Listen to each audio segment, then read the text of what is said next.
Dr. Borromeo opened the door to the hospital's isolation ward. He explained to the SS soldiers that the Jewish patients there were isolated here because they had a horrific, extremely contagious, and highly fatal disease. A few of the patients began coughing, a wet, nasty sound. The Germans backed away, terrified that they'd been exposed to Syndrome K. The doctor's plan worked perfectly. The Fate Benefratelli Hospital is in the heart of Rome, on a small island in the middle of the Tiber River, just across from the Jewish ghetto. Founded by monks, the hospital has a long history of rising to the challenge to address the current needs of the local community. During the 1656 plague outbreak, the hospital focused on care for plague patients. In 1832, during cholera outbreaks, the hospital was recognized by Special Commission of Health for its treatment of patients.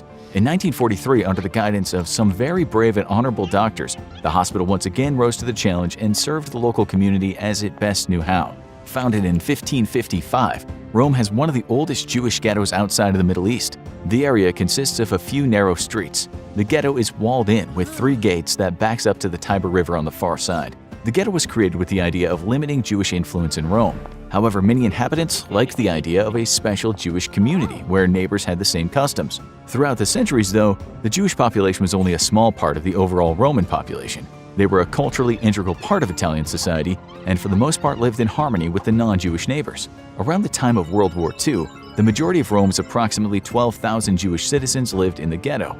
During the 1930s, as Italy fell into fascism, anti-Semitism increased. In November of 1938, Mussolini's fascist government implemented the Italian racial laws. Basically, these laws stated that Jews were a separate, inferior race and restricted in their civil rights. Among other rules, Jews were banned from public office and prominent positions. More anti-Semitic laws quickly followed. In the town of Ancona, a young Jewish doctor, Vittorio Sacerdoti, loses his job at a public hospital. Upset, he turns to his uncle, Marco Almagia, who's a medical professor. Marco contacts one of his former students, Giovanni Borromeo, who's now the head physician at the Fate Benefratelli Hospital in Rome. Dr. Borromeo is a strict Catholic but also anti-fascist. He hires Dr. Sacerdoti, treating him with great respect. Dr. Sacerdoti moves to Rome and begins working at the hospital under false papers. He becomes well known in the ghetto, and Dr. Borromeo is considered a friend to the Jewish community. On June 10, 1940, Italy declares war on France and Great Britain enters World War II. Italy will go on to sign allegiance agreements with Germany. Nationalism is on the rise and anti-Semitism continues to grow. At the Fate Benefratelli, 3 doctors, Dr. Borromeo, Dr. Sacerdoti, and Dr. Adriano Ossicini, worry about fascism, anti-Semitism, and the growing threat of war. As doctors, they feel they have the crucial calling to save lives and are committed to serving anyone who walks into the hospital. Dr. Ossicini becomes involved with a secret alliance of anti-fascist doctors and monks. The doctors also develop ties to a network of resistance fighters. They're supported and encouraged by Father Maurizio Bialik, a patron of the church and liaison for the hospital. In July of 1943, the Allies invade Sicily with plans to advance to mainland Italy. The same month, Mussolini is voted out of power, and the Italian racial laws are suppressed. Several weeks later, in September, Italy signs an armistice with the Allies. As a result, a furious Germany invades Italy. In the regions of Italy that come to be occupied with the Wehrmacht, the racial laws are heavily enforced and made worse. Germany overruns the Italian countryside. Larger cities, including Rome, are not quite so easy to take.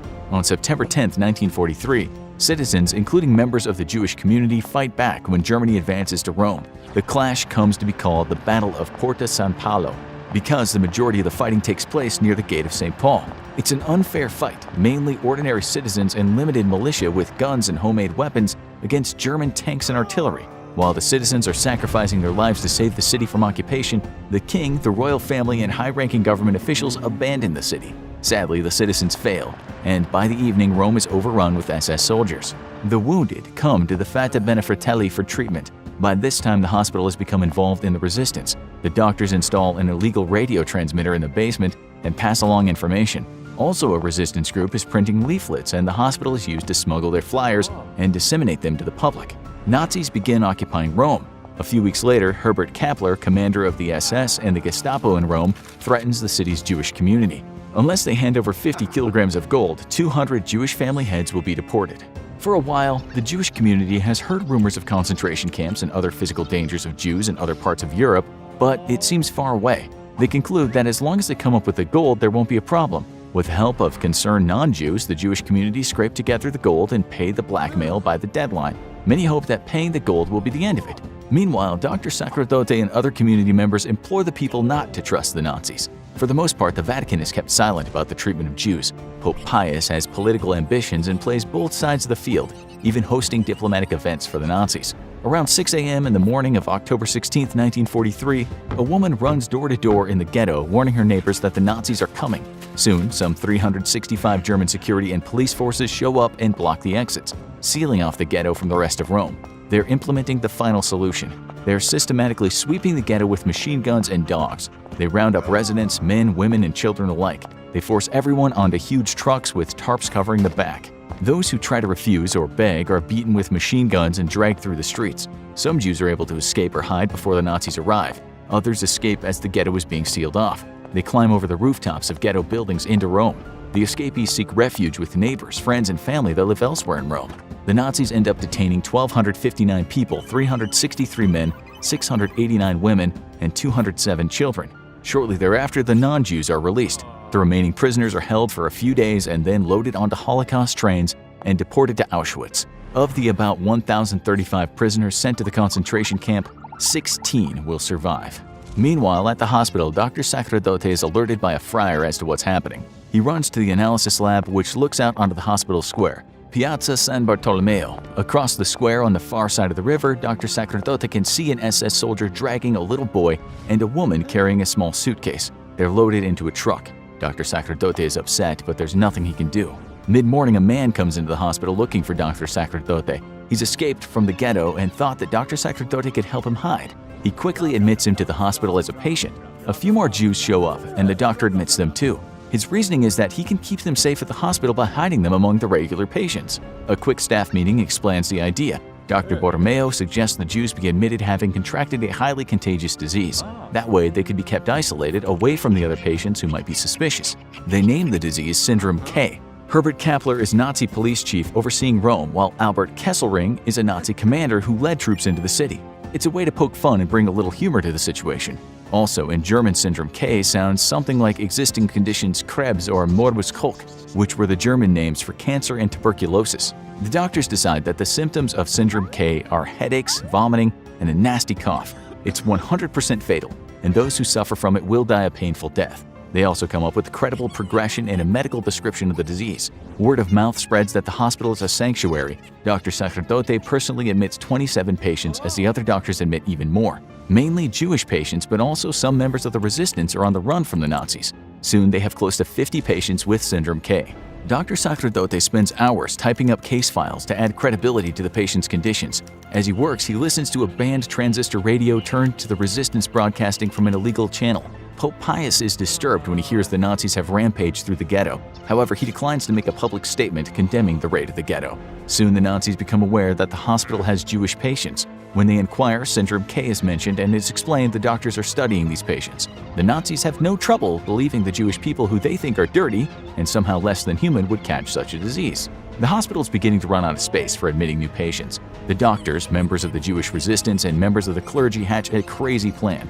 The Fata Bene Fratelli will continue to admit Jews, resistance fighters, and anyone else under threat from the Nazis. Using their printing resources, a resistance network will falsify documents, giving patients new identities that hide their backgrounds. Then the patient will be moved to another sanctuary, be it the home of a Good Samaritan, a convent, a monastery, or out of Rome entirely to hide them in the countryside. Patients only stay at the hospital as long as it takes the network to move them to another sanctuary.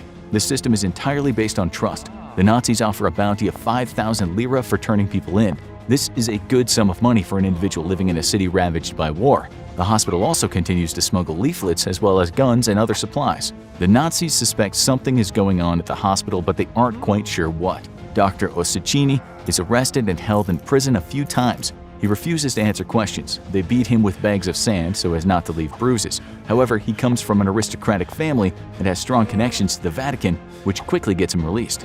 Dr. Sacerdote at this point is living at the hospital. It affords him a measure of safety. He doesn't dare venture off the island. There are rumors of a bounty on his head. Dr. Borromeo stays at the hospital too, but sometimes goes home to his family. He carries with him paperwork that bears the seal of the Vatican. Showing his documents to SS soldiers is generally enough to make them back off and let Dr. Borromeo go about his business. However, the documents are questionable. They're signed by a high official, Giovanni Battista Mottini, the Secretary of State who has limited powers and doesn't directly represent the Vatican.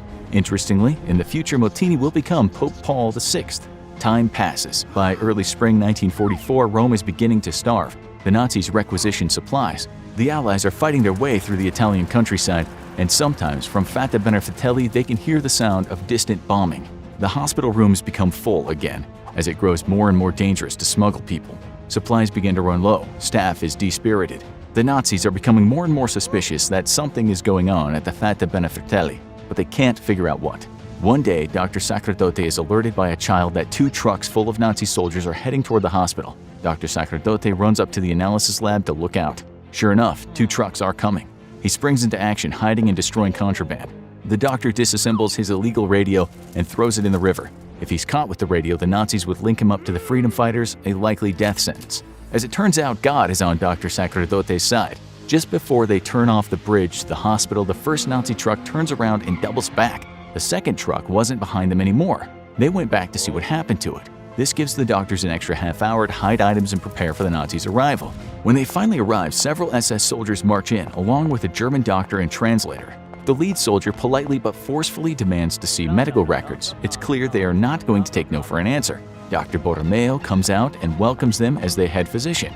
He treats the Nazis as if they're visiting colleagues and takes them on a tour throughout the hospital wards, explaining why various patients are there. Soon, the tour arrives at the isolated ward where the Jews are kept. Before they go in, Dr. Borromeo warns them that Syndrome K, the disease these patients have, causes neurological degeneration with dramatic consequences. It's extremely contagious and highly fatal. Anyone can catch it, but Jewish people are more susceptible. Even before Dr. Borromeo opens the door, they can hear some of the patients inside coughing. The lead soldier forces the German doctor into the room and follows him.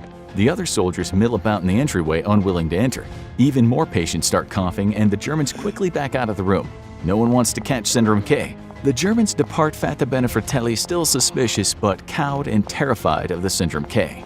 The plan worked like a charm, including the doctors teaching Syndrome K patients to mimic a tuberculosis cough.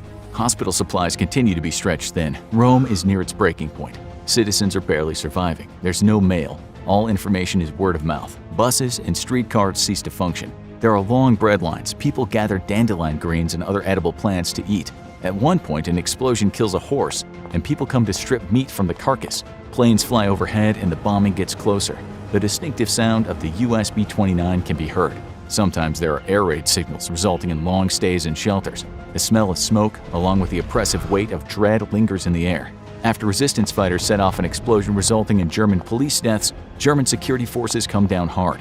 They arrest a leader of the resistance and torture him. Dr. Borromeo is worried that the leader will crack and give up the hospital. The Nazis begin to unravel the plot. In May 1944, SS soldiers raid the hospital and detain 5 Jewish patients. They also destroy Dr. Sacerdote's office and arrest Dr. Borromeo. This time, friends in high places aren't enough to get him out of jail. But the Nazis have bigger problems than the Fata Benefichelli. The Allies are pushing toward Rome, so many begin to retreat. After several skirmishes which leave German legions in wreckage, the Nazis abandon the city. On June 4, 1944, American troops finally march into Rome. Everyone comes out to celebrate.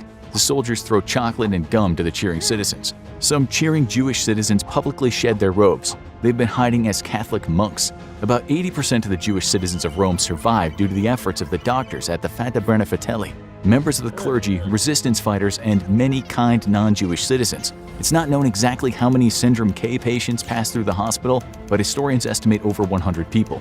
Dr. Borromeo, who died in 1961, was recognized as the righteous among the nations on October 13, 2004, by the Yad Vashem Memorial.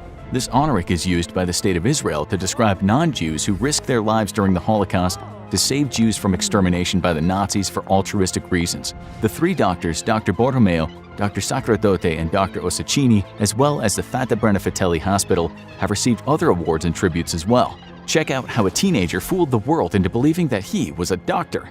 The Nazis performed all sorts of horrific experiments on prisoners. Here's what happened when they tried to sew twins together.